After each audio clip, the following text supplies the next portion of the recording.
Mubungo nyaribari chache Zaheer Jhanda niganyora chinga kichinkongo kuona na bamenyi meye kaunti ya Kisii maega yogo tarwe kasense menyura na Zaheer Jhanda ni gara somo buli bwa Kenya kwanza kereka katikati y'umucyobo songo na gatema kuburi abantu batiye kurobekana na kurusia magena aberega se konyora rutiro katikati yebara niga abantu barokana gotaitabirana nenkwana yaye gati y'abantu banega seme yuni kwa mucyo Zaheer Jhanda akomuburi yabuna niga bwante kubwatse nsemo yazimyo kubwatikana buna obogimanigo bwa rokane gokonga kera geno na bo mwelioye ni Zaheer Jhanda arure nkwana yaje lituko lyale rasema rgoba yabono igoro ryo kurobekana kweli tuko lya lero.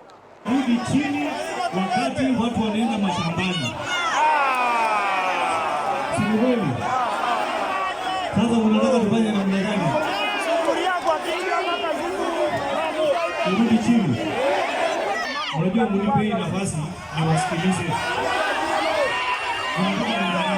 Nengwana yaye omubunge onyaribari chache Zaheer Jhanda ase taro yaye imeyo mucyobo songo ase lituko litangani ryo korobekana buna yatangaswa no murayibo bomo bwa Azimio Raila Odinga ase akwanira abamenyi bensemiyo iguru yo korobekana ase nonyana boigo abamenyi batago kera chingwana cyaye gekubwatekana nigo ale asensemo ya serikali no bogimanigo bwa kongeire abananchi imense ya Kenya ase nonyana boigo kolengana nere ase gekarona bali amangana nigo atebamba bwaterana na serikali iliyokoene kyabuna omorembe noro asukurubikana uko imeyo mochie obosongo. Earlier on today there were some hooligans who had been ferried from outside the constituency, so walikuja kuharibu mambo ya amani, na mimi kama mbunge wa hii area nilishirikiana na wenzangu, tukakaa chini pamoja, tukafikiria sasa tutafute njia ya kuhakikisha kuna amani. Na tumezunguka, tumepata hawa hooligans na tumewafurusha, tumewakimbiza ili wasilete wasikuje kutuharibia mambo yetu ya Kisii. Nigo ainekebuna ubugima nigo bogendete gokonga ase kolende atebire kubeka kisugulia motwe tego kyanya ogokonga kwobugima asagania omorembe gati abamenyi ime county ya Kisii. You know, the Kisii community is a peaceful community. Sisi hatutaki vita na mtu yoyote. We have no business about anyone's issues. Mambo kuhusiana na mambo ya siasa tuliweka kando, tunataka amani. I know it is true kwamba gharama ya maisha iko juu. The cost of living is very high.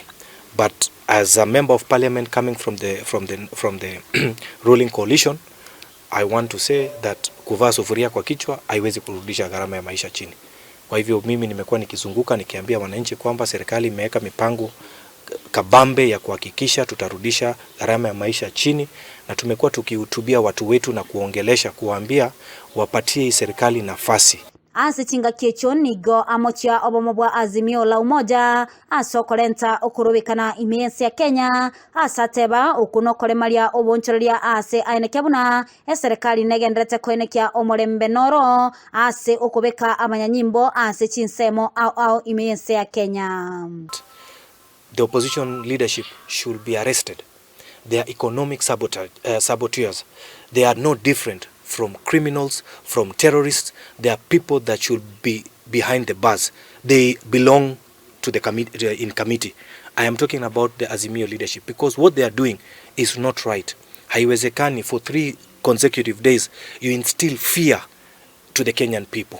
But I want to assure you that the Kenya Kwanza government is strong, imeweka polisi, na tutahakikisha kuna usalama katika eneo bunge letu county yetu ya Kisii, na hapa haswa hapa mali mimi niko nyaribari chache, tutahakikisha kuna usalama.